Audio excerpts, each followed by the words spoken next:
This episode of Outdoor Journal Radio is brought to you in part by the Invasive Species Centre, protecting Canada's land and water from invasive species. Freedom Cruise Canada, rent the boat, own the memories. JMB Cycle and Marine, your home for all things power sports, boats, and equipment. And Silverwax, absolute care for everything you drive.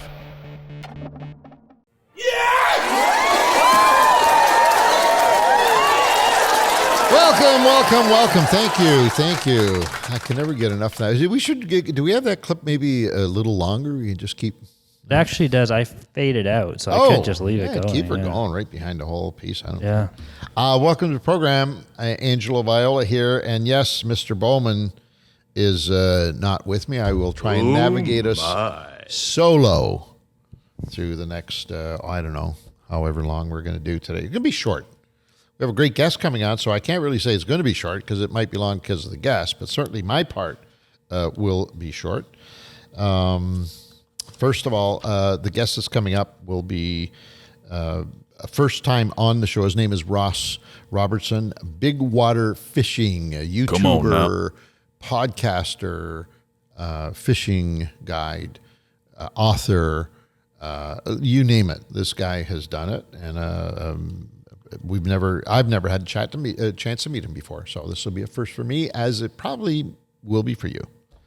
That's coming up very shortly. First, we need to let you know that there is a poll on fishingcanada.com that actually, more importantly, the store, which is shop. What is the store? Shop.fishingcanada.com. By the way, Come on now. That lovely voice belongs to Nikki V. And on YouTube, he's up here now. I'm here. You can see I'm him. no longer just a voice you're up from here the with heavens. us right there. Then you're right there. If you right want to there. see him, he's here. Along with Dino. Am I on the top Come left on or top now. right, Dean? Three of us are going to be traveling by ourselves here in the next few weeks. Huh? Yeah. That's going to be kind. Exciting. I don't think we've ever done that before. ICAST one year. Yeah, ICAST and Ottawa. Oh, we did. Okay. So like I said, Ottawa. the three of us are going to be traveling together like we do all the time. Ottawa Yeah. was fun. Ottawa was fun, yeah. What'd we do in Ottawa? You didn't do much. Oh. No, we went to Parliament. We went to Parliament. The, Blaine Calkins. our good friends in the- Right. That was fun. Eh? We Yeah, had it a was good very time. fun, yeah. That was very And we always have a good time. We do. Good time down at ICAST. Yep. Hit the old cigar bar. At that little Italian restaurant. Oh, yeah. It was What was the name of that? Di Carlo's, I think. Okay. And it was in the sketchiest, sleaziest looking motel. And I'm not talking like outside of it. You had to go in the motel, It and looked, then in front of you was the abyss. the only thing that was missing from there it would was have been terrible, like a but it was body so rub good. parlor or something. Or like if you really wanted Yeah. to continue along that Thai sleazy massage line. parlor. Exactly. Anyways, Oh, it was great though. we digress. Let us get serious. First, listener, what's the poll? What are we talking about poll here? I see poll. What are we polling? What do we want people to talk to us about?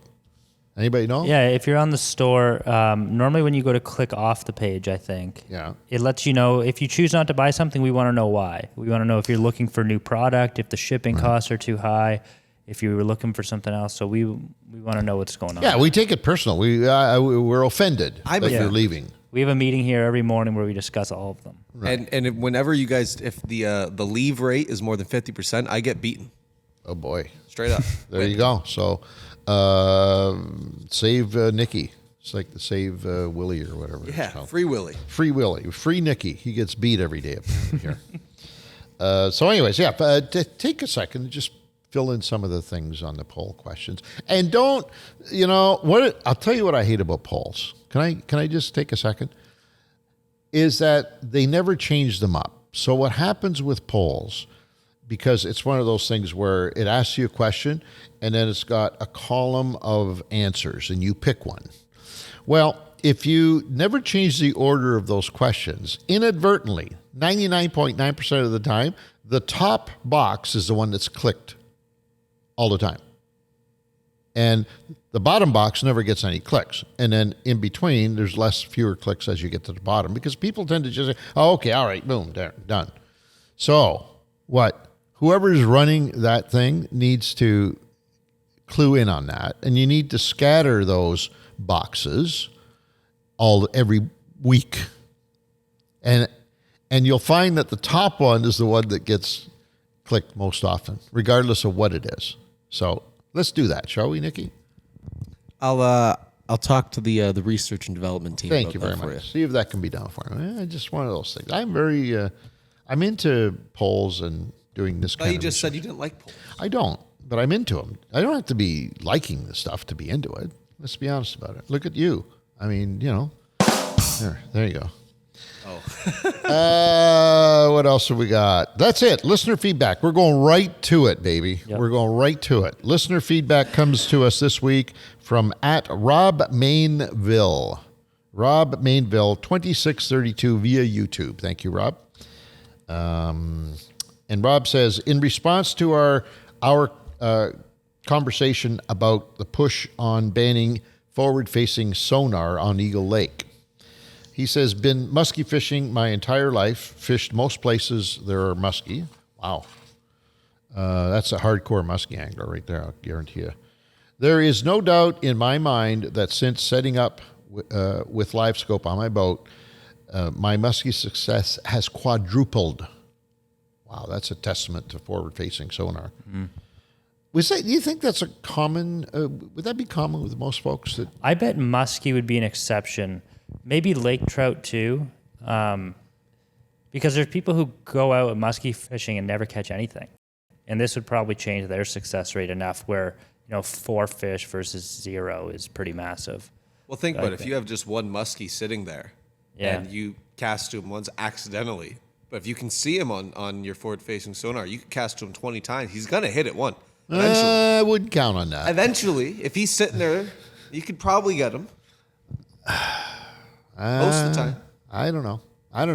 I the thing about forward-facing sonar, it's a great way to identify water that has fish versus doesn't have fish. It's a great way to identify, not to the penny, but species. You can kind of, based on the image that you're seeing, whether this is a short, stubby body or a long, thin body. So identifying a fish as a muskie as opposed to a bass is relatively easy. Where they're sitting in the water column, how they're relating to that piece of structure that they're on. At the end of the day, you still have to get it in the boat.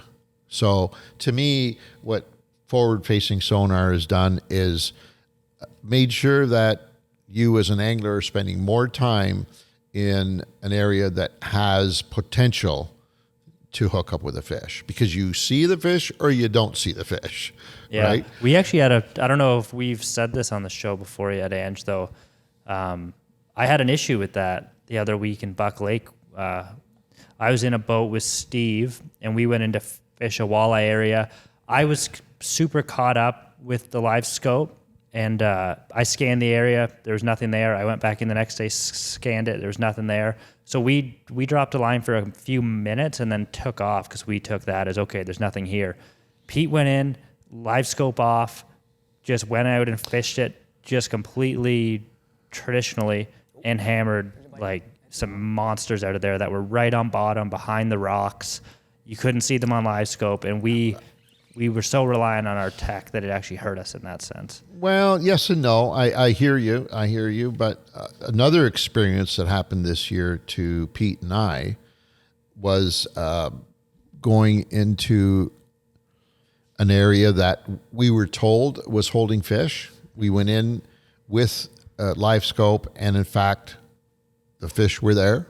So we probably could have gotten on those fish without live scope. What it did, it reaffirmed that, the intel was correct. Mm-hmm.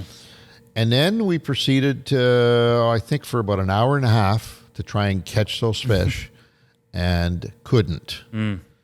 Then in the next 5 minutes or so, we caught 4.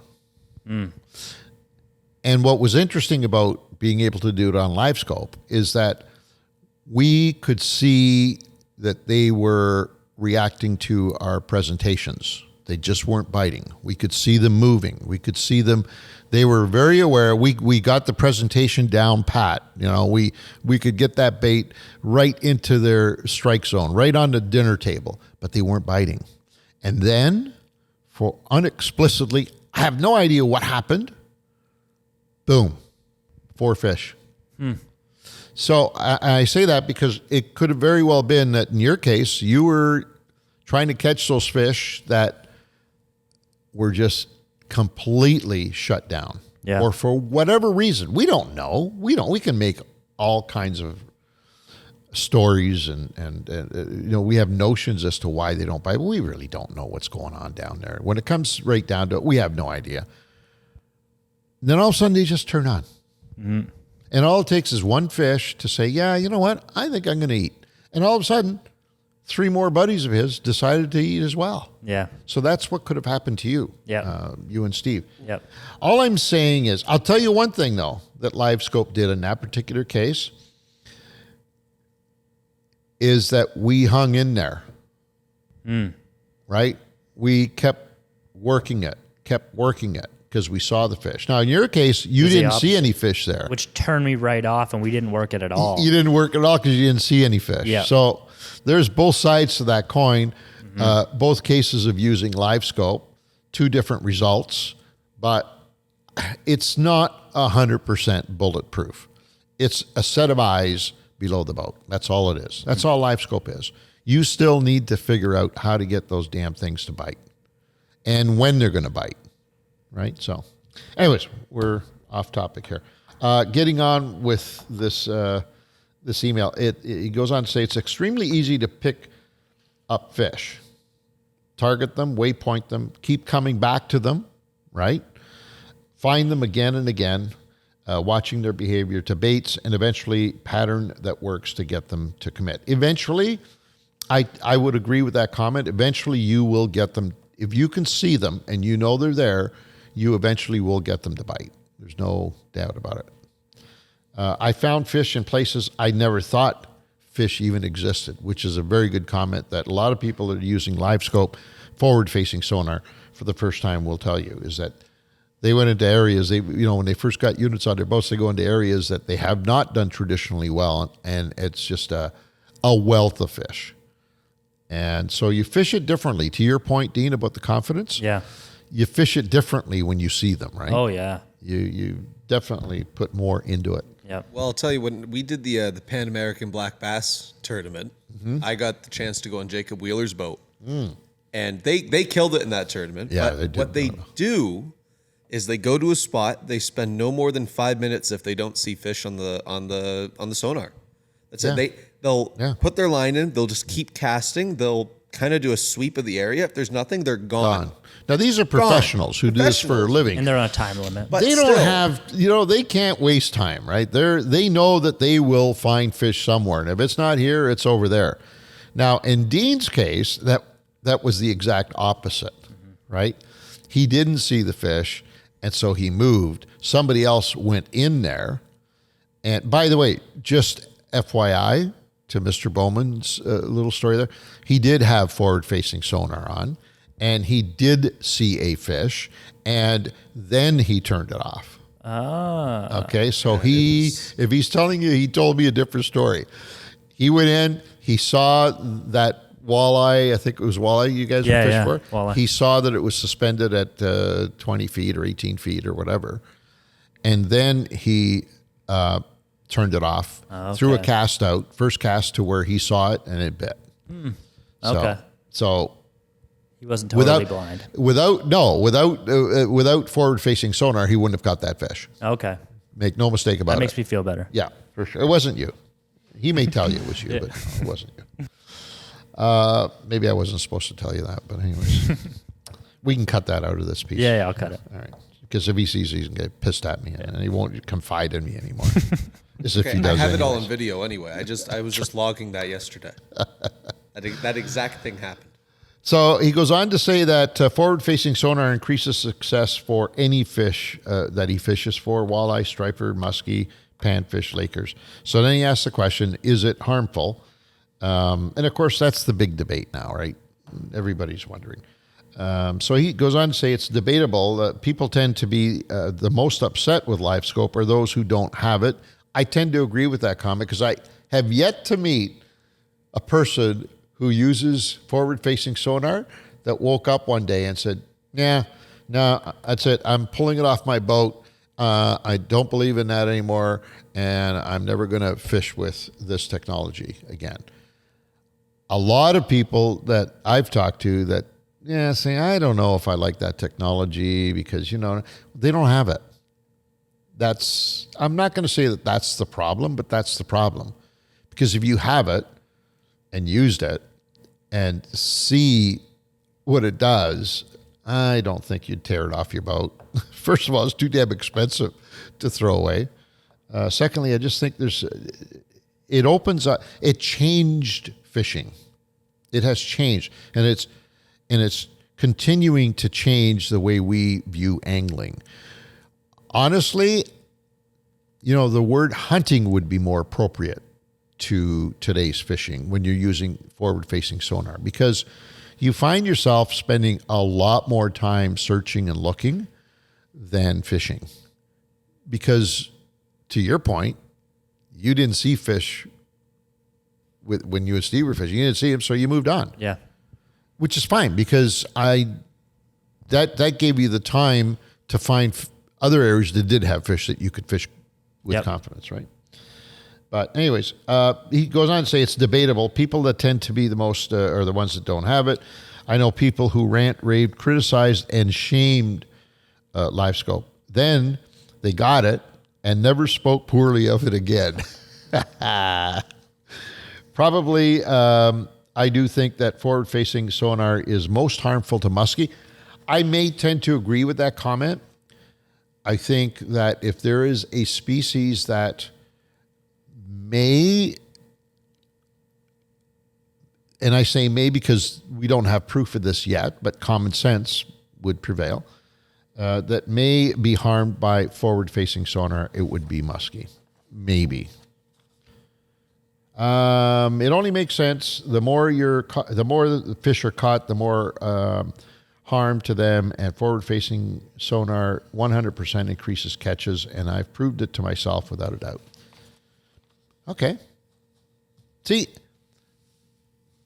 I cannot say that with total certainty. I cannot say that it has improved our fishing. We've been working with this technology now, I'm going to say 5 years, maybe 6 years, even before it was readily available. Yeah, the Panoptics days. The Panoptics days, right? And first of all, there is a learning curve. There is definitely a learning curve. And that learning curve, depending on how much time you spend on the water, could be a year, could be 2 years before it kind of clicks in and you get it. Because sometimes we make it sound like it's just this wonderful Picasso painting that's on the screen and every detail and you see it all. But that's not the case. There is a certain amount of interpretation that is needed with forward-facing sonar. But when you get it, when that light bulb goes off and you say, oh, then it's a game changer. That's a learning curve. It could take a year or two for most folks to get. But I go back to what I said earlier. You still have to get them to bite. So if you give forward-facing sonar to a really good angler and forward-facing sonar to a marginal angler or a poor angler, the good angler will outfish the poor angler every time, right? So you still have to be able to get the fish to the boat. What would you say about a good angler with no sonar versus an okay angler with it? Wow, great question. Yeah. So what I would say to that, if that's the case, so wouldn't that be great? Wouldn't it be great to have a tournament where you've got, say, 10 of like the top notch, the best, most proficient anglers on the planet with zero technology on their boat, barely a motor to propel the boat, and then you've got 10 anglers who are marginal at best, but they've got every toy imaginable on their boat. I think the good angler is still going to come ahead at the end of the day. That's my opinion. We'll have to try that out one day. At the end of the day, I still think experience will prevail. right? Because keep in mind, good anglers aren't just born. They are good anglers through experience. And therefore, they have personally experienced all of these different conditions and patterns that fish go through. Whereas a marginal angler hasn't. So you can give him technology, but he doesn't really know how to put those pieces together. And so I dare say that a great angler can catch fish with nothing more than a fishing line and a hook and a bait over somebody who just doesn't fish very much. Because experience is experience. These tools, graphite rods, I keep going back to that. Graphite rods, you put graphite rods back when they first came out in the hand of a novice angler, they couldn't feel any different. They didn't know that a walleye had just ticked their line. They couldn't feel it. You put it in the hands of an expert angler who had been fishing with fiberglass rods all his life, but he had learned, his senses were so keen that he knew the feel of a walleye hitting. Well, you put a graphite pole in that guy's hands, holy mackerel, you just hit it out of the park. That's how much of a change graphite rods meant to anglers when they first came in, right? That's how big it was. You could say it was as big as the technology that we're using today with electronics. It was a game changer, but only because of experience. So I kind of have to disagree with our what was his name? How many pages long is this comedy made? Rob Mainville. Rob Mainville, 2632. Bottom line is, the reason you're catching more fish with forward-facing sonar is because you already have the acumens of a good fisherman. You already know the basics. You have the experience. You're not a novice angler. I'll guarantee you're not a novice angler. So you already know your stuff. Now, you've got this wonderful tool. Yeah, it's quadrupled your catch. Most people that buy forward-facing sonar don't have that. So I can't agree that it is going to increase a novice angler's catch rate by 4 immediately. In time, when they get the experience, possibly. So, all righty. What do we got next? Oh, this next segment. Conservation corner. We got conservation corner. I've kind of missed that.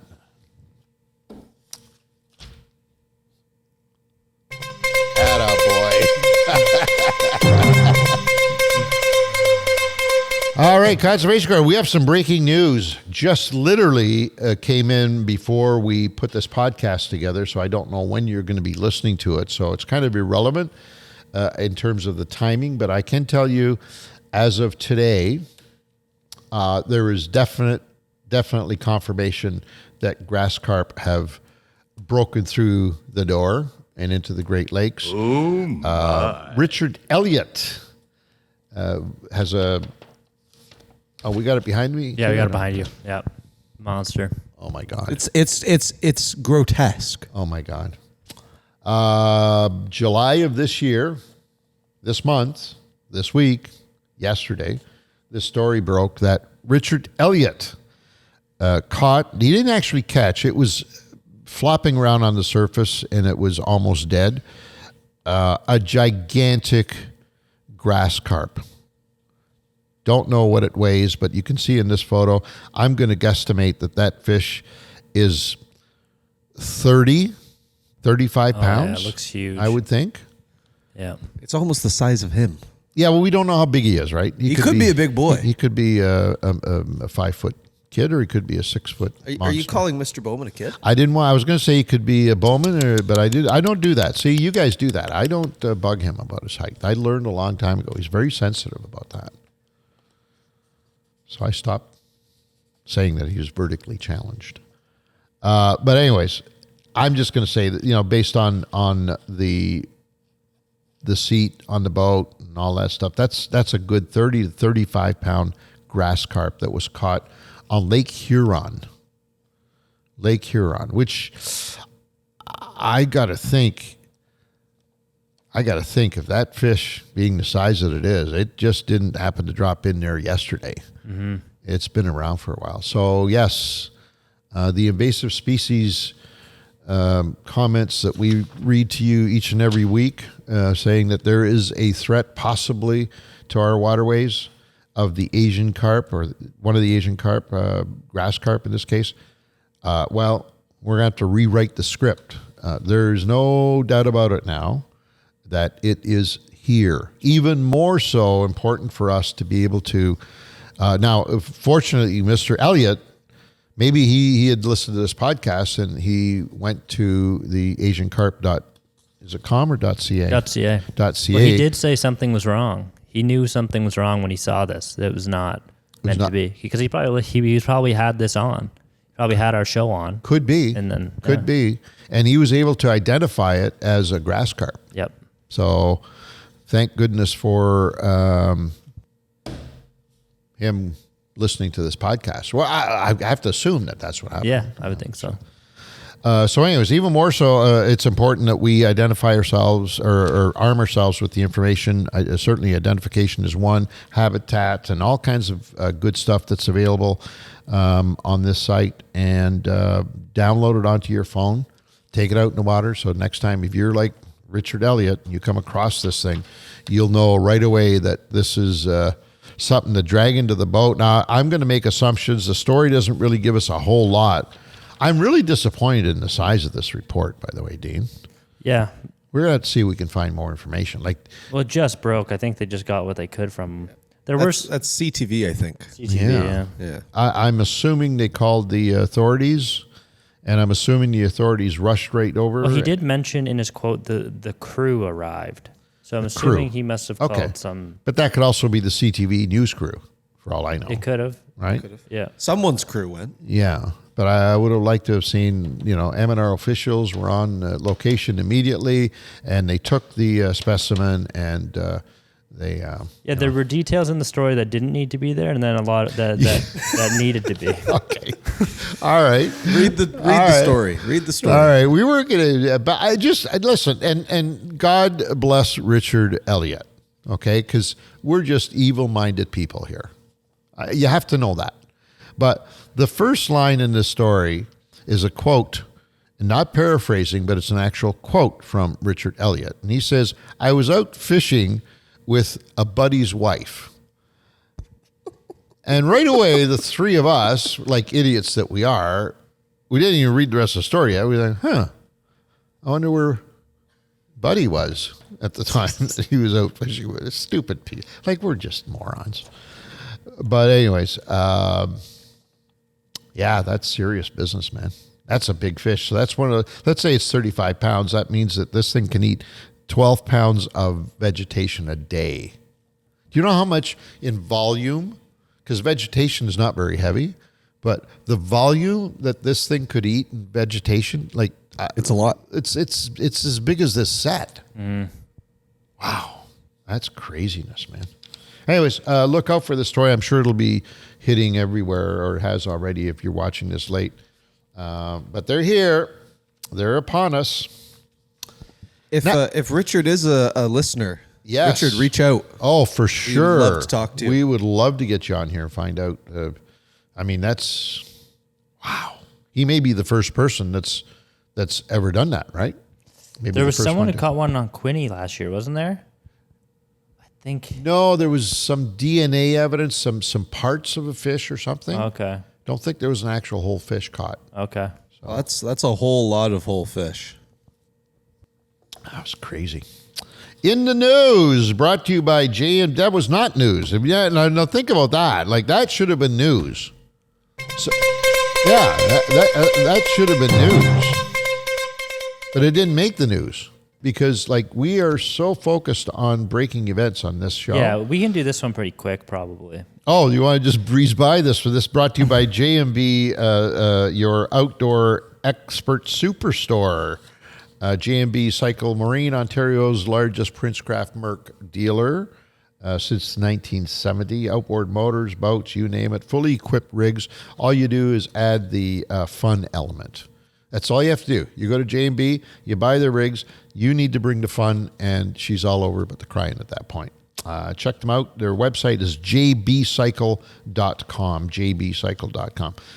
All right, toxic blue algae, and it coincides with last week's show where we had an expert on from the experimental lakes, and she told us that they were, in fact, working with algae to see what was causing it, how they could keep it under control and remove it. And here, just totally coincidence, this week's news is a story about toxic blue-green algae found on Lake Erie beach a month after bloom. Yeah. So just to bring everybody up to speed, what we did learn last week is that algae bloom I don't know whether it was algae bloom. I think it was the plastics, the micro. We were talking about plastics last week. Yeah, We but were also talking about algae. algae blooms as well, though. Yeah, and that fact that it does settle into sediments and all that stuff. Yeah. And so I guess the gist of this story is that on Lake Erie, they had closed down all the beaches when the bloom was prevalent and visible. And then as soon as it disappeared, they opened the beaches back up again. Am I right so far with this, Dan? Yeah, they normally put like an advisory not to go in the water or not to let your pets drink the water and stuff whenever these algae blooms are happening.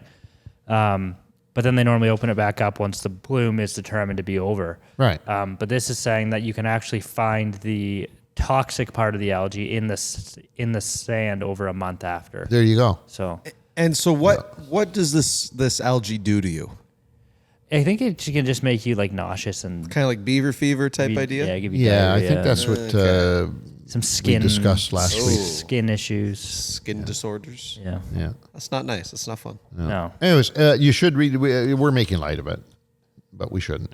It's available to be read right now as we speak on fishingcanada.com. Come on now. In the news segment section, it's toxic blue-green algae found on Lake Erie Beach. Anything else about that story? Are we pretty much done? No. We have a good fan question though. Oh, well, I was just going to go. I was going to say, have we done with that? Because I can move into this good fan question. Yeah. Brought to you by the way, in case you were wondering, fishfindermounts.com. Because if you are into the technology, whether it's forward-facing or not, and you need to apply it to a watercraft of any type, by the way, you need go to fishfindermounts.com because they have we'll call it, they have an app for that, but it's not an app. It's a physical piece that will connect that technology to your boat. They have all the mounts you could ever think of, whether it's for transducers or screens or whatever. We put a camera on one of them. And there you go, even a camera on one of them. And the best part, they're all Canadian. Not that there's anything wrong with U.S., but for you Canadian viewers and listeners, and if you want to buy Canadian, this is an opportunity to buy Canadian. Fishfindermounts.com. This was submitted by Colin Westrick via email. So he's not eligible for the store coupon. He's not eligible. This is from the vault. He's not eligible. This is from the vault. Yeah, I think it was older. It's an older one. Oh. I have to dig back whenever the people on YouTube aren't writing good questions. Okay, so for those of you who haven't written one lately, submit your questions to us at info@fishingcanada.com or Facebook or Instagram or YouTube. Yep. And YouTube's where you get the money. The goodies. The we goodies. only pay you for questions submitted on YouTube. Don't know why, but that's what we've been told. Because that's the way it's intended. Okay. So, Colin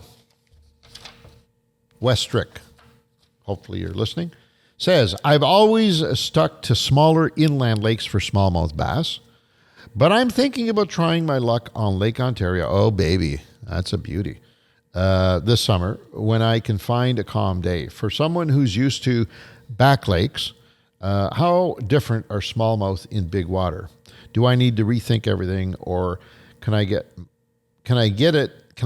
by doing what I already know, or can I get by doing? Can I get by doing what I already know? Thank you, gentlemen. I appreciate that help. Reading's hard. Well, when somebody's struggling, you got to jump in. You got to help before he sinks. By the way, you got to help before he sinks. Reaching down and pulling him up. before, just as you see the struggling happening. You got to, hey, buddy, can I help you out of there? That's how it works. All right. So great question, because it's funny because we don't, Lake Ontario is associated for obviously some great salmon, which, by the way, I sampled some yesterday. Holy mackerel. Our salmon fishery is alive and doing well on Lake Ontario. Alive and doing well. But most of us associate that body of water with salmon. Steelhead is another one. You know, most trout species. Carp, obviously that too. But not so much when it comes to bass, in particular smallmouth bass, like this gentleman was asking about. It is, I can't tell you what the potential is on Lake Ontario smallmouth bass fishery if people would just try it. Nobody's fishing it. I mean, yes, on the eastern basin at the mouth of the St. Lawrence, Kingston area, yes, it's pretty popular. But beyond that, it's not at all. And I dare say that the smallmouth bass per pound per capita are twice the size in Lake Ontario than they are anywhere else. And I'm including places like Lake Simcoe, excuse me, Lake Simcoe, and some of the northern, lakes that have got good smallmouth bass population. In terms of size and probably number as well, I think Lake Ontario just can't be beat. It's a bit of a daunting task when you look at it on a map and it's like a huge body of water. You go to a small body of water, you can figure things out fairly quickly. But what I say to this person is do some homework, do some research. The eastern part of the lake would be the easiest, although the mouth of the Niagara River on those sandbars where most of us fish for lake trout, man, oh man, there are some monster smallmouth, and relatively easy to get at if you access them from the mouth of the Niagara River. And you don't have to go out into the big, huge part of the lake. They're right there in the sand. But in the eastern part of the lake, probably a lot easier. The Kingston area would be my number one spot. The St. Lawrence that dumps into Lake Ontario, all of the little back bays, Wolf Island, the big island right at the mouth of that delta, all of the southern-facing little bays, like Bayfield Bay would be one that comes to mind. Tremendous smallmouth bass fishing, tremendous. And they're getting bigger each year. I'd say over the last 10 years, there is science to prove that the smallmouth are getting bigger and bigger. And the simple one-factor reason, goby.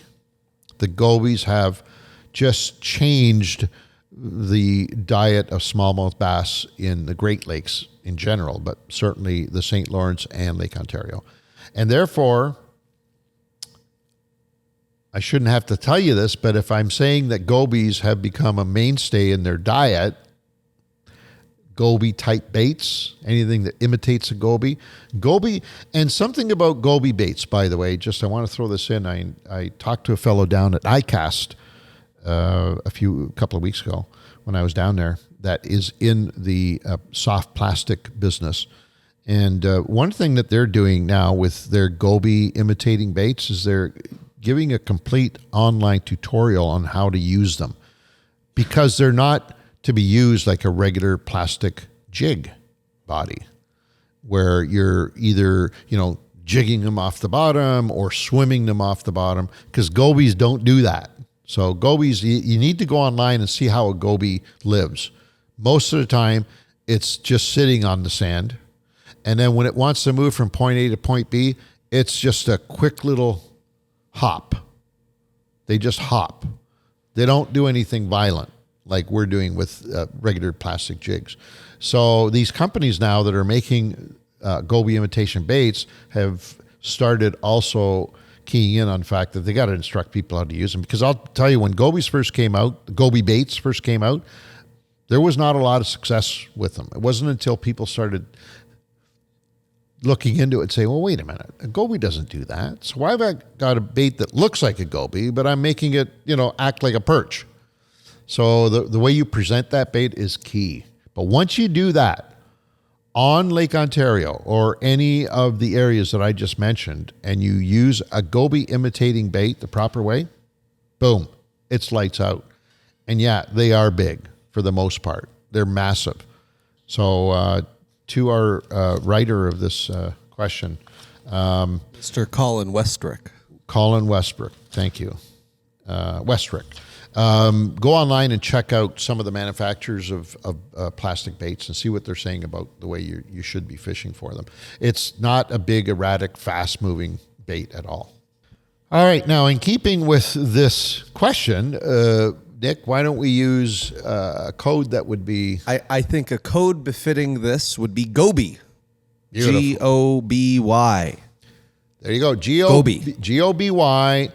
And if you go to the store, fishingcanada.com, or the backdoor version of that, you can just punch in the code section, Goby. Now, is this all capital letters? It shouldn't matter, but do all capitals, but it shouldn't matter. And it's right at the checkout section. It'll say on the top, enter your coupon code or discount code. Can't remember what it says. G-O-B-Y, all caps, 15% off. This episode is brought to you by Angler's Leaderboard and its photo measure feature. Angler's Leaderboard makes every catch count by integrating seamlessly with their patent-pending AI-enabled fish measurement board.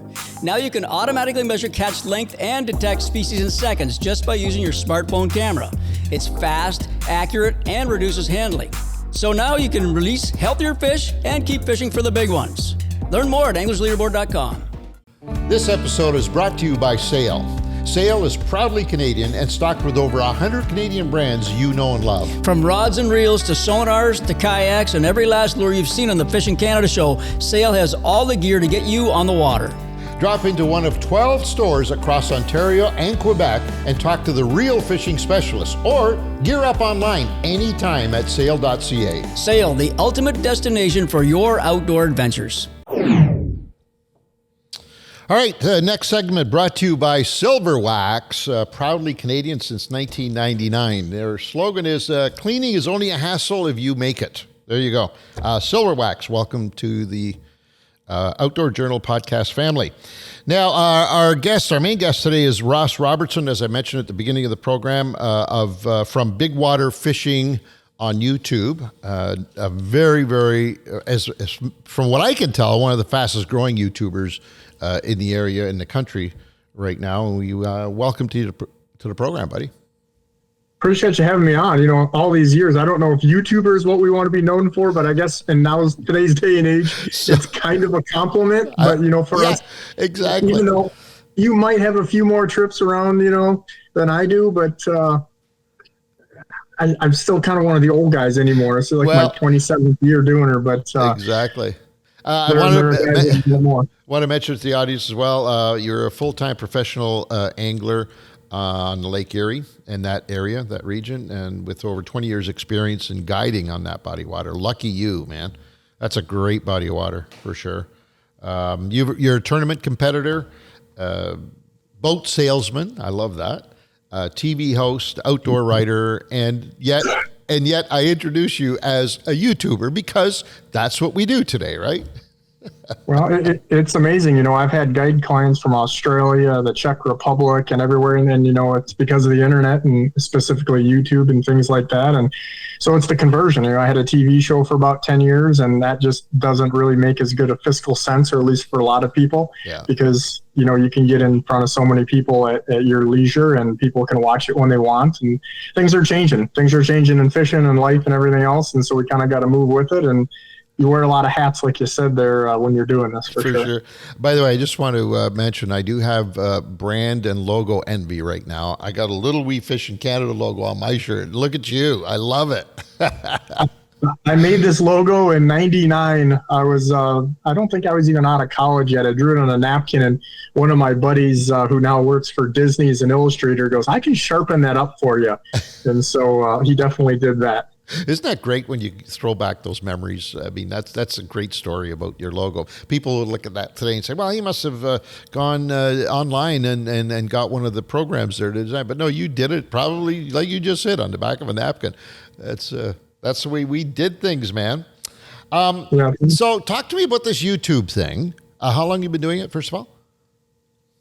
Well, I want to say I started that channel about 2013 because some of the companies that I work with said, we want you to start doing some video stuff. Right. And, there's been several platforms since that, many of us have started putting videos on, and then all of a sudden that platform's either not around or whatever. And obviously YouTube has kind of not only stood the test of time, but it's the deal. But a very long story short, like I said, I did a TV show for like 10 years.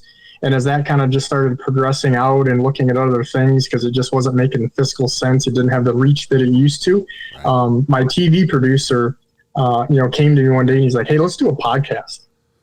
And I'm like, and I had a lot of people ask me to be on podcasts like yourself because they knew that, I had some reputation within the fishing world, but then also wasn't afraid to, kind of say it like it is, which apparently is good. And you can get away with a little more on podcasts, I'm told. Uh-huh. So long story short, we kind of started talking about that, and then COVID starts. And basically, he lived right by me, and it was one of those deals where he almost, I don't want to say lived with me, but we really started shooting a lot of stuff together. And this wasn't like it was unfamiliar territory because I'd done a lot with the manufacturers that I work with. They'd send a cameraman out, and a lot of times they're like, hey man, you're good on camera. You're just honest, and we like, what you're doing. And so it wasn't like this was like out of the blue. But definitely when people were sitting home, I mean, we can say this of many things, right? Me and him really put the coals to it, and that's when we started the podcast. I don't want to say full time, but kind of like yourself, where you're definitely doing it at a different level and on a regular basis. Sure. And then we started doing really, really regular videos. So we do probably 2 uploads a week. Oh, wow. Okay. Yeah. So you can appreciate that. It's a lot of time and effort, and especially when some of those are long form that may be 40 minutes long and they're edited. So there's a lot of time and expense. It's a pretty serious thing. But again, when I started my career, people used to say, hey, I saw you win this tournament, or I saw you on the cover of, Field and Stream or something like that, or whatever it was. I saw you in your TV show. And now when I'm in the parking lot or at the gas station, people go, oh my God, that was so funny on your podcast. Or, this was so, oh my God, that video really helped me with dipsy divers or whatever it is, because people can watch this stuff at their leisure. 2 a.m, they can watch it and watch it on your phone while you're sitting there at the boat ramp, like, some of us do. And it's not limiting, and it's, I want to say, essentially free. So that, it's not cost prohibitive for people. Well, you say that, but really, is it free? I mean, it's free to distribute. I suppose we could. Not free for me and you, I can tell you that. Exactly. That's what I was going to say. Everybody thinks that, but there's always costs associated with everything. And one of the costs that you just mentioned, to do this twice a week, it's a lot of work. And therefore, usually that involves some costs as well. So I don't want to disillusion anybody and say that it's free and anybody can jump in. When you do it at your level, it's a business. There's no question about it, and it shows, right?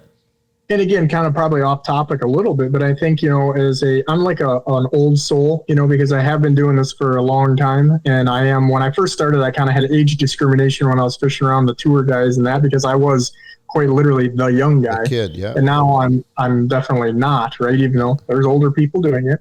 But things have changed, because I think then the difference now, maybe for me and you, if we had a couple beers in us and we weren't on camera here, we probably would talk about, the cost of entry.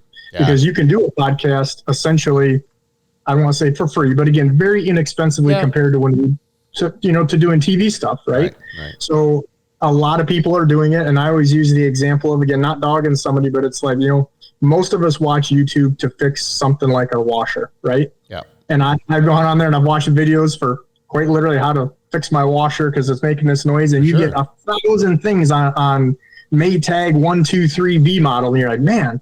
And 90% of those videos don't even, they don't have a fix. I'm like, why are you guys even putting this on there? But anybody can put content on there.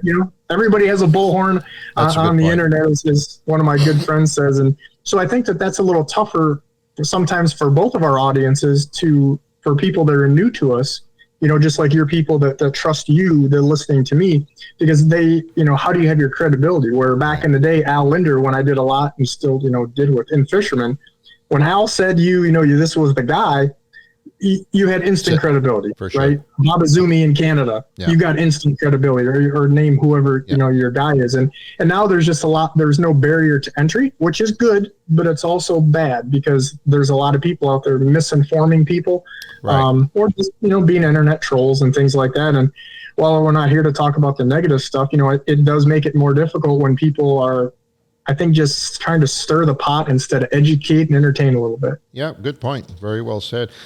Speaking of which, were you not, if memory serves me, were you not involved in, there was a big walleye tournament scandal a while back. Were you not the guy who interviewed the cheating party on that?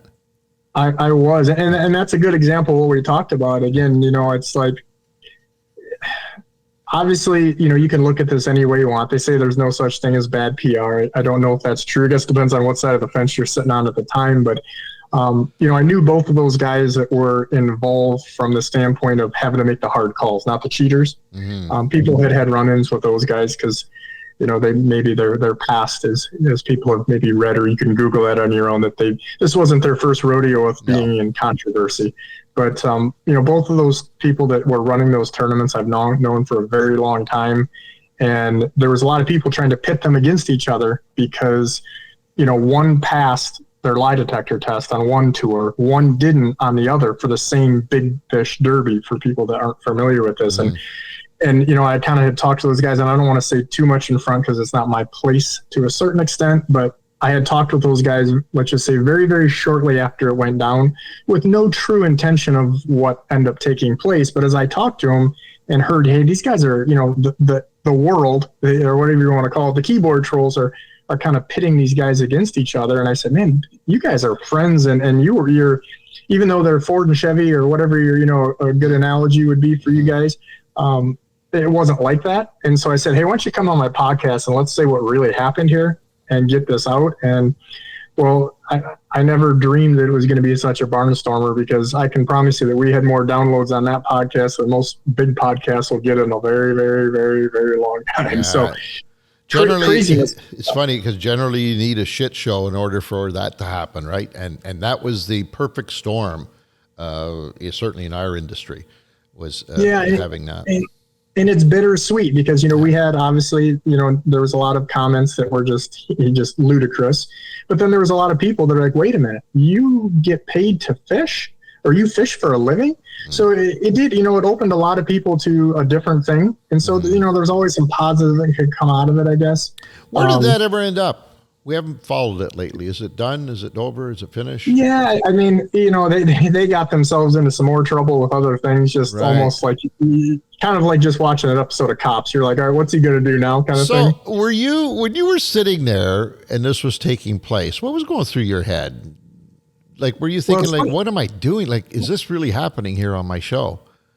Well, it was funny just because, I mean, just before one of the manufacturers that I work with said, hey, everybody's watching you. We got Johnny Morris sitting here with me in this room.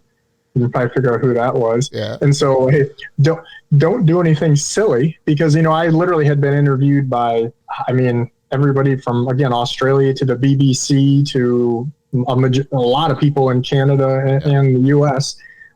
Because, again, coming down to it, there was a lot of people that were more directly involved than me. Fairness, I was not involved with the act or the situation per se. Right.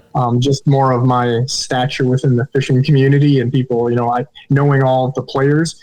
And then there was a lot of people that were hesitant to go on camera. And, at some point we were kind of trying to set the record straight, because, the one thing I think you guys can appreciate this, even if your listeners listening to this are like, well, what are you talking about? Back up. What's going on? There was a lot of negative press that came because, companies like Ranger Boats, for example, these guys had a decal on the back of their truck.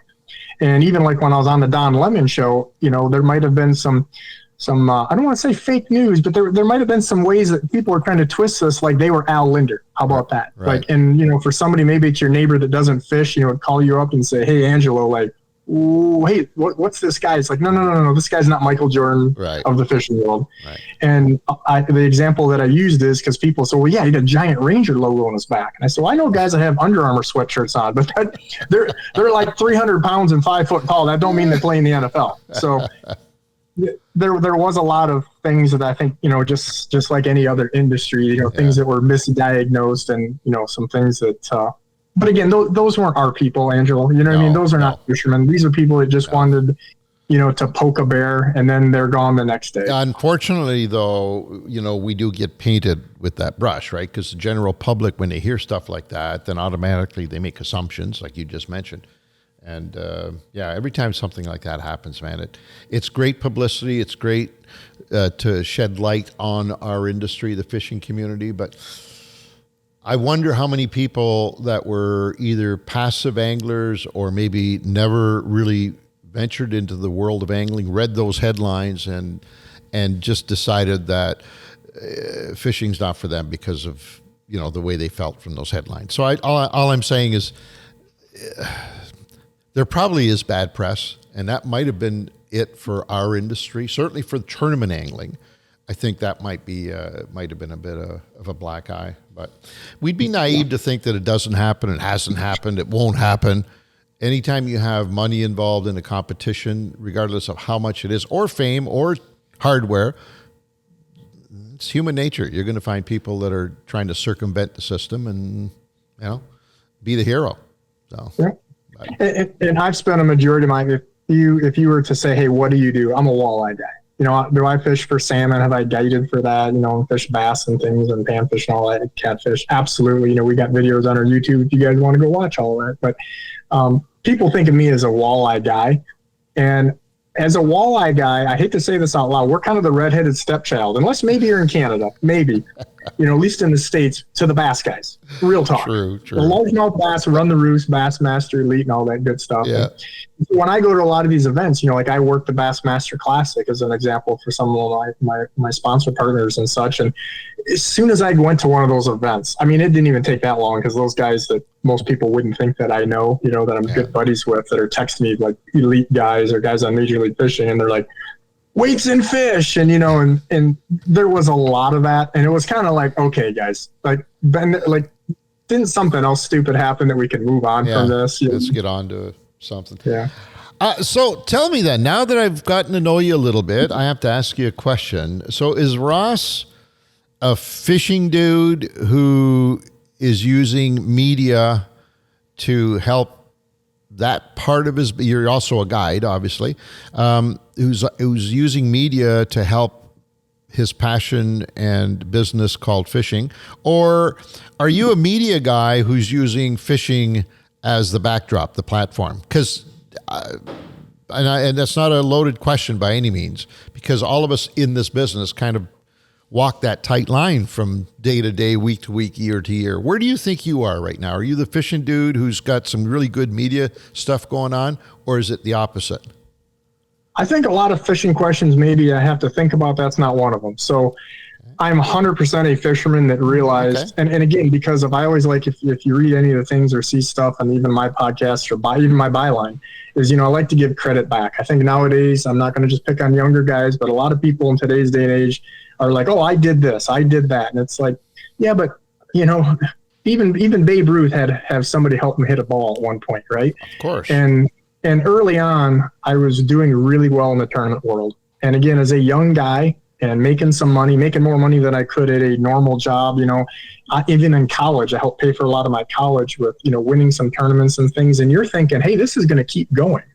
And I had dinner with Al Linder and Dave Sanda, and in a bar restaurant in the basement of a hotel that nobody knew, who those guys were. And it was probably one of the most pivotal things in my career, because Al said to me, I know you think this is going to keep going, but let me tell you why, because I know I see you have it in you. I don't want to misplace his word, but in so many words, he said, I know you have the fire and the ability, so you need to think about altering your career.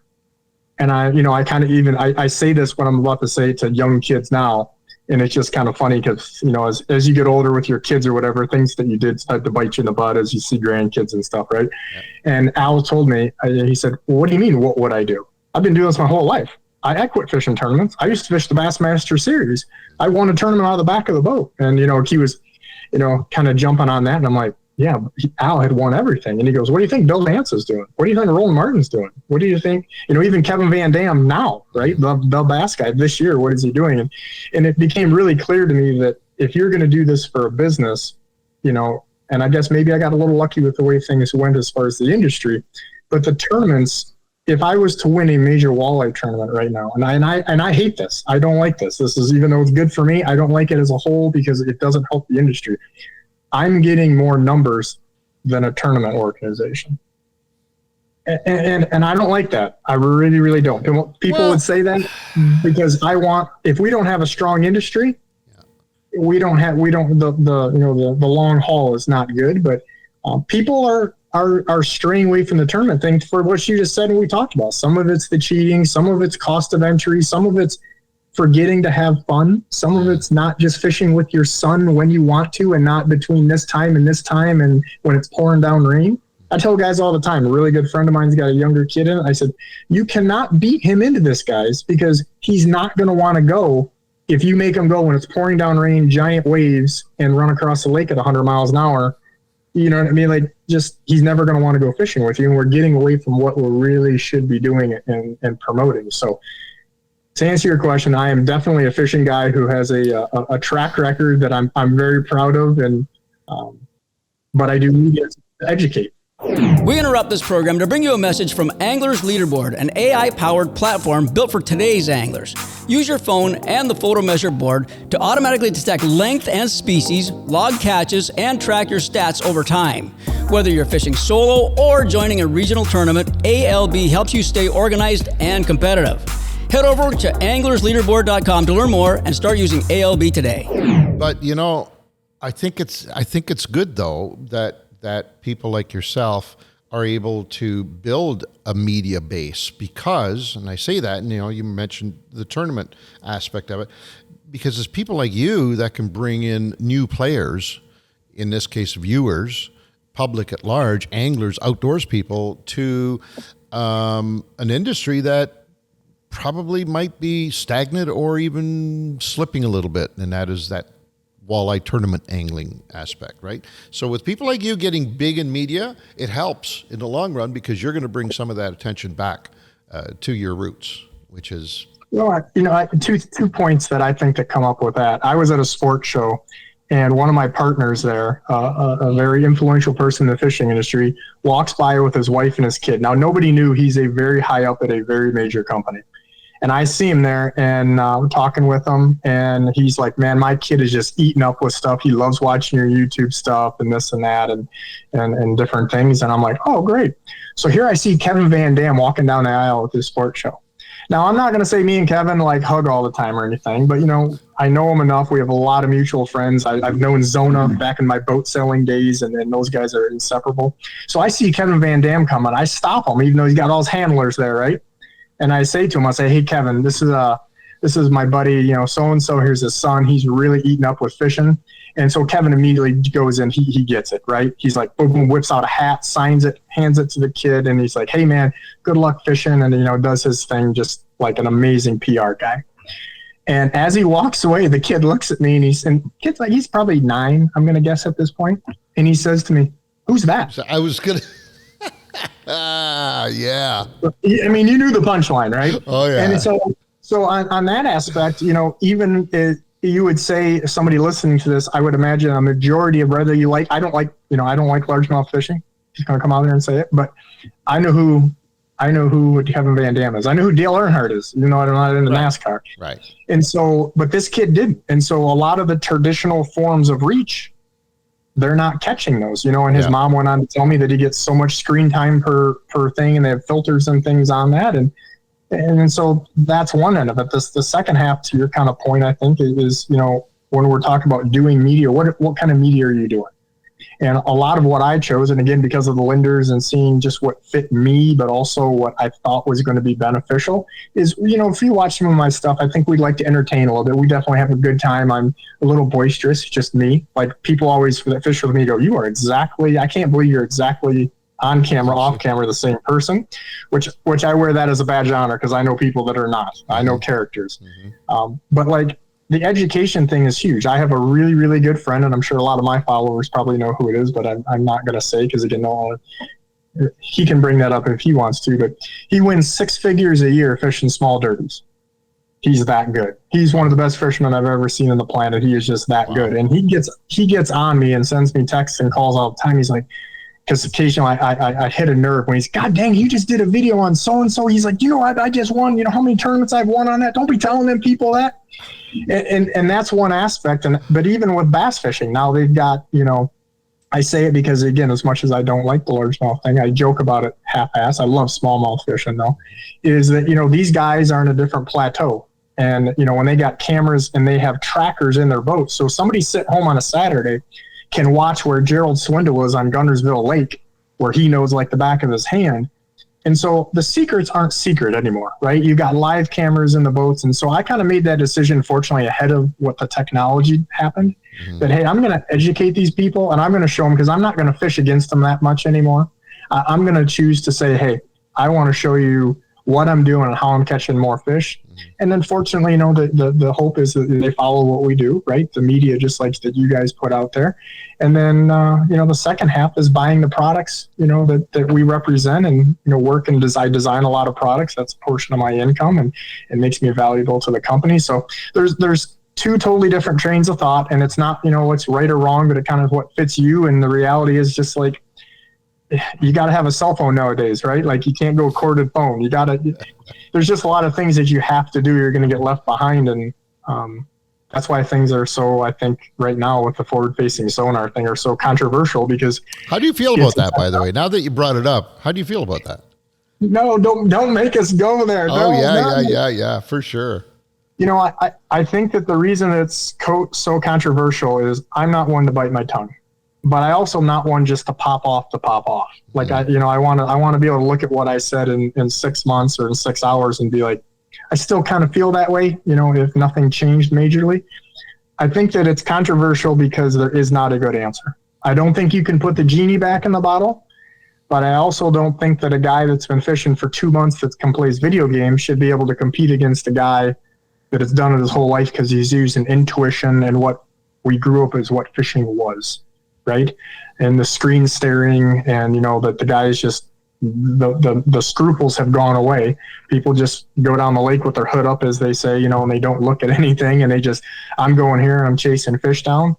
And I think the other thing that, I've talked with the lenders greatly, they put out some really good stuff, is what is it doing to our fisheries?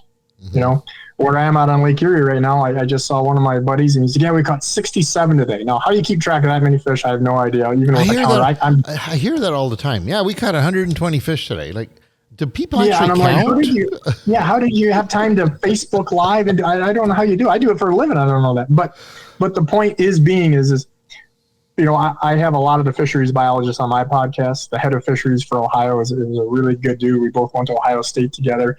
And he's just a guy who actually fishes. He owns his own boat. Like he's a competitor, used to fish tournaments. And I only say that because he's dialed into it, not just the science end of it. And these guys that like right now on Lake Erie, we got 80-degree surface temps. And at 20, 30 feet down, we got, 80, 81 degrees. Those fish are dead. So instead of, taking your limit of 6 and you're telling me you caught 30 or whatever that number is, we're hurting the population. And I don't think that that's come full circle yet to the whole population. I think people kind of like you joked earlier about, I don't want to know about these things. Well, it doesn't change the fact of what's happening. Yeah. And I think we're going to find out now because, there's a lot of different people and fisheries places or individual media companies like the lenders that are doing these studies on the barrow, issues with basically giving the fish the bends, right? Yeah. Or the temperatures. And, when you're over 65 degrees and you're deeper than 30 feet, and even ice fishing, like they just did a study with these crappies and how many crappies were killed. They tagged crappies and let them go. And then the next day went underneath the ice with like a little rover camera and it was like a graveyard there. Mm-hmm. And so I think we have to be more responsible anglers because there are people catching fish now that weren't. A really good friend of mine, Brian Brosdahl, who doesn't mind that I say his name on these things, really, really good fisherman up in Minnesota there. He said, Ross, limits, the numbers aren't based on people like me and you. And hopefully that doesn't come across as arrogant. No. But we're really good at what we do, and we fish 250 days a year. The average guy doesn't fish 250 days a year. So if everybody, if you retire and Angelo's now fishing that little lake 250 days a year and Ross is on that lake and, all the neighbors down the street, that lake's in trouble. And now if we're catching that many, and there are guys that are catching 76 fish or whatever he said it was, they used to catch 3 or 4. And so I think things have to be adjusted, and we have to be one of the platforms we're actually shooting a video for my channel here in a couple days with some scientific information, and to at least be like an awareness thing. Again, I'm not going to tell everybody what to do, but I think there's a lot of people that follow my stuff and probably follow your stuff that just aren't aware that the damage that's happening, because they see a fish swim away, they think it's going to live. Yeah, I agree with that 100%. And you keep mentioning Al and the rest of the lenders, et cetera. And I use this when people ask me about forward-facing sonar and whether. Yeah, how do you feel about it? So here's my take on that. We can't arbitrarily draw the line at forward-facing sonar. We could have drawn that line on, graphite fishing rods, on electric trolling motors, on GPS, and I could go on fishing shows. Sure. When I broke into the fishing show business here in Canada, there was one fishing show on national television, had been for 30 years. Today, or throughout my career, 40 years of doing this, there have been literally hundreds, if not thousands, of shows. The internet. I think the internet could be damaging fishing by exposing all the different techniques and products and waterways, and like you can't just look at forward-facing sonar and say, aha, that's it. That's the one. Let's draw the line right there, because the horse is out of the barn. We've evolved as anglers. When I got into this business, it was 100% kill. There was the phrase catch and release had not been invented yet. But as we have evolved. I can remember pictures of Bill Dance at Bassmaster events with his fish on a stringer. Yeah, absolutely. So. But we learned from that, right, Angelo? Yes, we did. And we've evolved as we've gotten better, as technology has helped us better understand this thing called fishing. We also became better citizens in the angling community. We also understand the importance of climate, and we also understand the importance of the environment. We understand everything a lot better. So I just don't think we can draw the line. And now, some people listening to this will know that I've been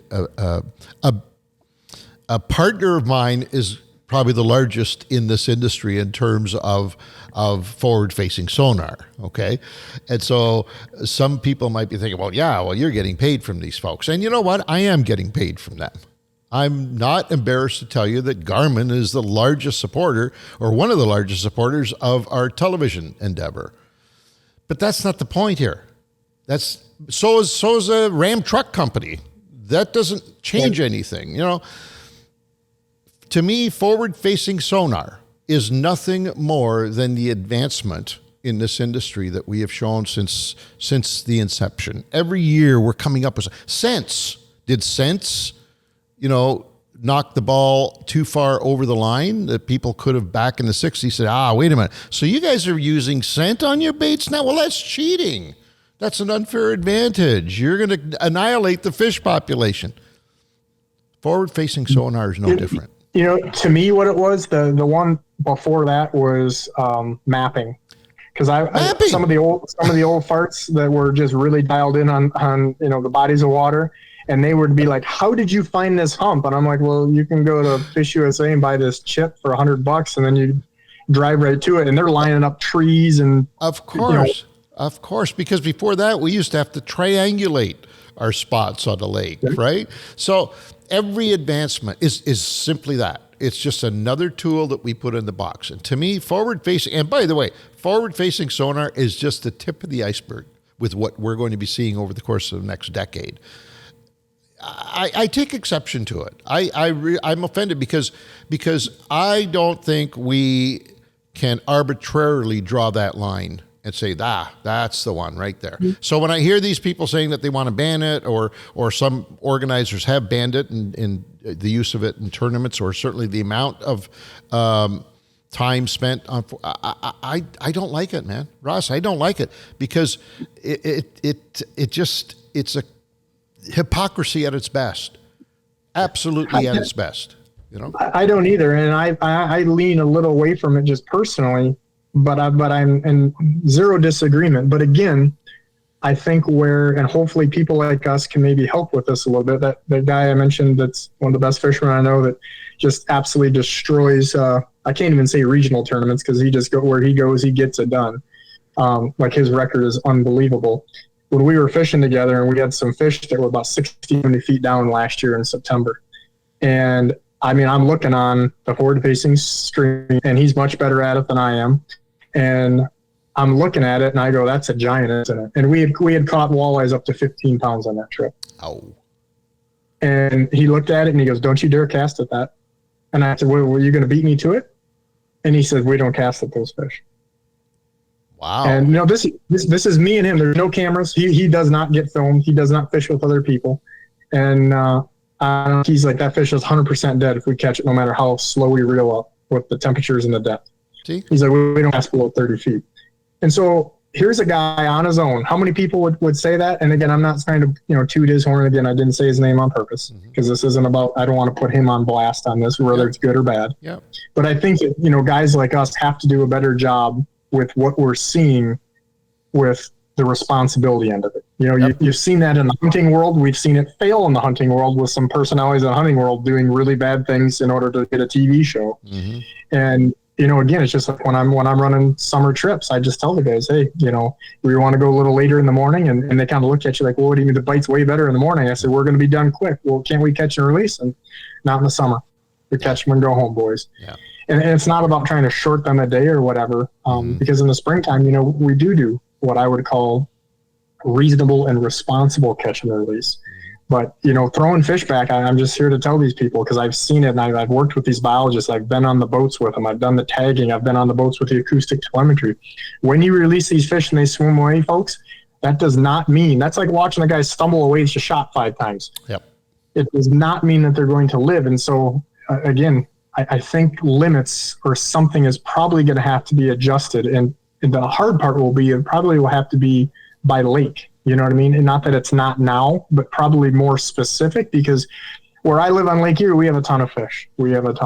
But I always like my analogy that I use when I'm kind of on my high horse a little bit, as I say, there was a guy in Ohio who was a garbage man. He had what he had. He's a hardworking guy, right? He won the lottery in Ohio. And I can't remember how much it was. It was like $8 or $10 million, but it doesn't matter. He was broke in 2 years. Oh. So, and I look at that like our fish. We've got like 100 million fish allegedly, even though none of us went down there and counted them. We really, really don't know how many we got in there. It'd be pretty hard to argue with that number, though, on that body of water, man. I mean, we've got an awful lot of them, but I always go back to, hey, that garbage man had a whole lot more money he was ever used to when he was broke in 2 years. And with irresponsible stuff, and we've had some bad hatches the last couple of years because we just came out of a high water datum, which there's a correlation with that for your listeners, with a good spawn. Our guys really don't seem to know, working, jointly with some of the Canadian biologists on Lake Erie. They just know there's a correlation, and they think they know some of things, but we're going into a lower water datum. We've got some places now where you could darn near walk across the marinas when the wind blows in the right direction. And so we're probably going to have a few years of having not nearly the hatches. And we've had, back, 15 years ago, we had we were at a quote critical level. So as good as things are, I'm not trying to be a pessimist or negative. I just think you have to, just because things are good doesn't mean you can be frivolous and be irresponsible and have bad behaviors. We're teaching a generation coming up. Are we going to teach them good things? Or are we going to teach them bad actions? Right. Yeah, and that's key, right? And fortunately, the trend now would suggest that we are starting to teach them the right things. Because we're talking about it more. This very program today, we're 10, 15 years ago, 20 years ago, we wouldn't be talking about what you just mentioned about Lake Erie, of all things. I mean, talk about, I can remember well, 10 years ago, 10, 12 years ago, Lake Erie was going to be the endless, never-ending walleye pit, right? It was just, and there was no concern about it back then. Today, every time I talk to somebody about Erie walleye, as good as it is, the first part of the conversation is always about conservation. And I think that's how we've changed today. As anglers, we are just more responsible. Not everybody, obviously, but for the most part, because we're teaching kids as they're coming into this business the importance of proper fish management, conservation, and all of that. And then we're teaching them how to catch fish as well. And I think that's the big difference today from 20 years ago when you started in this business, 25 years ago when you started in this business. We didn't talk like that back then. It was catch, right? And that's you the know, difference. it's funny you say that because I'm approaching 30 years of speaking at sports shows, and back then they always would have the local DNR, right? They'd have a biologist or something, and it was almost just one of those, hey, we're going to give you a free booth and to fill in the space a little bit. Right. And I joke because a lot of those biologists, some of them are retired now, but I know so many of them in our areas of the places that I had spoke, and they were just, I don't want to say they were going through the motions, but let's just say there was more people getting off their feet than there were listening to those spiels. Oh, yeah. And now I can tell you that's a 180, because now when we have those, at least our shows around us, they absolutely have almost a full audience. And when I can say this, they're lined up. With my, on my podcast, if anybody wants to test me on this, go look at the comments. And I say, when I do a short video and saying, hey, who do you want to see? Is what we're looking at. We're getting ready to shoot another round of podcasts. And then it's always the same response: more biologists. And we have had a ton of them on, and the numbers and the downloads with them are way up. And that just was not the case. I guess you could say 10 years ago, but it might be a little more than that. Yeah. But it is flipped, and because the public, I think, is more interested in not only how to catch fish, but they want to know some real information. And we have a lot of guys down my way that I can tell you that have that respect and trust factor. So I think that's a big part of it too. Oh, for sure. What's coming up for Ross? What's new and exciting? The one thing about being in this business is, you can't sit still for very long because you'll be left in the dust, right? What's coming up for you? Well, it's like, just for a little background on the people, I'm going to say the quiet part out loud. We've been trying to do this for a long time, and you probably were like, good God. But people always, especially in the wintertime, they're, so what do you do then? Well, we do some ice guiding. I've hosted ice fishing things forever. I work on designing a lot of ice products. So there is no off season for us. No. Zero. I mean, I'm not asking for sympathies, or I'm not expecting any crocodile tears to come out here, but for maybe somebody wanting to get into this, or to be realistic what the situation is whether things are really good or really bad. It's 80 to 100 hours a week for me. And that's a lot harder now than it used to be when I was in my 20s, I can tell you that. Because we wear so many hats. Again, with sponsors, it's creating content, just like you do with your programs here. It's working and just putting a lot of wear and tear. Like, I can remember I had the original Quest Altera Minn Kota trolling motor, like #1 unit. And when they sent it back to him, the engineer guy said, "Holy moly, do you fish a lot?" He said, because they wanted to see the wear and tear. They wanted to see what an average guy would put on this in a decade, and we did it in 6 months. Yeah. And so you wear a lot of hats. At night when we come home from fishing, again, not boo-hoo, but it's real talk, is we're shooting podcasts like this. I'm doing it with partners like yourself that look me up and say, hey, we want to get a little different take on something. I write for, dozens of magazines. I have a couple thousand articles in print through the years. I wrote a book. Oh, wow. What was that? What was the book? Walleye Trolling. And that's for all you, I can't even say all you young guys out there, but anybody all of my partners at the time, it's 15 years ago now that I did that. I self-published it. It was one of the best-selling walleye books of all time. Is don't listen to anybody, because everybody that was in my corner that are, really even partners or friends and family, they said, don't do it. And it was one of the best things that I ever did. Nice. I don't know if I'd want to do one today. Is it still available? It's not. We quit printing a few years ago because it's kind of like business cards where, if you order 100, it's $100, and if you order 200, it's $102. And right. we in order to make that work, we had to get pallets of them, it had kind of run its course. And we're thinking about doing some digital things, and I don't want to get into that too much, but yeah there's just there's a lot of things. Product design is a big part of what I do. So even in my time, like September for me is a time that we don't do as much fishing because of the weather, as we kind of have turnover and things on the lakes or transition. I'm on, last year, I think I did 13 or 14 flights, meeting with my partners, sitting down, hands-on. You're basically a mobile office. There's a lot more than just the fishing. And I look at it, what I do is kind of if somebody's thinking about getting into this or just curious, it's like an investment deal. You go sit down with your investment guy, and he doesn't say, hey, international funds are hot, we need to put everything in that. A good business, we do a little bit of everything. And as things are better with podcasts or videos, we've kind of got our fingers on a lot of different things, because again, it does, like your partners that you have, it comes down to what works best for, like you said, with Ram trucks is going to be different than it is with Garmin as far as what they need. Of course. So there's a lot of wheels and spokes with this in order to make sure everybody's happy. And it's very difficult, I'm sure you could tell a few stories to make everybody happy. I don't know that that's ever going to happen, but we try. As long as you keep trying, buddy, that's all that counts, right? Nobody can take that away from you. How can people hook up with you, follow you? Are you still guiding, by the way? I do. I've got several people that work for me that are taking some of the load off a little bit just because of some of the things I mentioned I have to do. But I am in that boat usually, I would say a lot of times 5-6 days a week. I'm a good portion of the year. I'm probably in the boat 7 days a week doing other things or what have you, or even climbing out of the boat and then climbing back in to go film something for YouTube and stuff like that. But it's really easy to find me. I've been on Cops, but we're not going to talk about that today. The good side of that, right? Yeah. Just a witness. All right. Like Bigwater fishing. If you can't find me, you're probably, we're even on TikTok now. We've got my media guy that's got us on TikTok. We've got a podcast on all the major platforms, everything from YouTube to Spotify and Apple and Google and all that good stuff.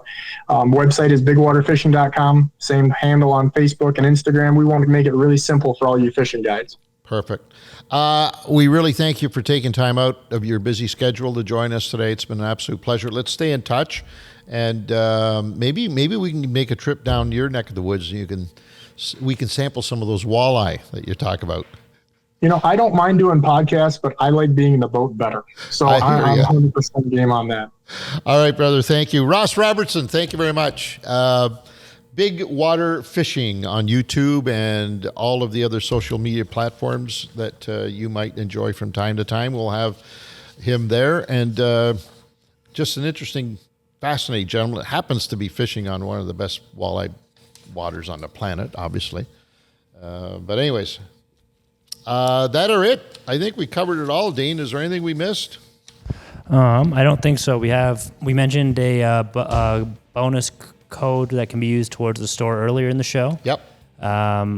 Keep an eye out for the contest. We have some big ones coming this year still. Yeah, haven't you got some huge, something massive? We do. We're only doing big ones now. That's decided, That's it. No more small ones. They're all gigantic. They're all huge. I love it. Yeah. All right, and don't forget fishingcanada.com, the gateway, the portal to your next fishing adventure awaits you there. Not to mention fine swag that I happen to be sporting one of right now.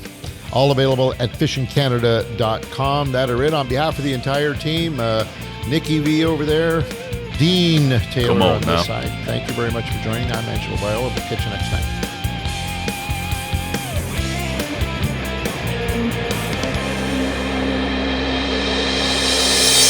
This episode of Outdoor Journal Radio is brought to you in part by the Invasive Species Centre, protecting Canada's land and water from invasive species. Freedom Cruise Canada, rent the boat, own the memories. JMB Cycle and Marine, your home for all things power sports, boats, and equipment. And Silverwax, absolute care for everything you drive.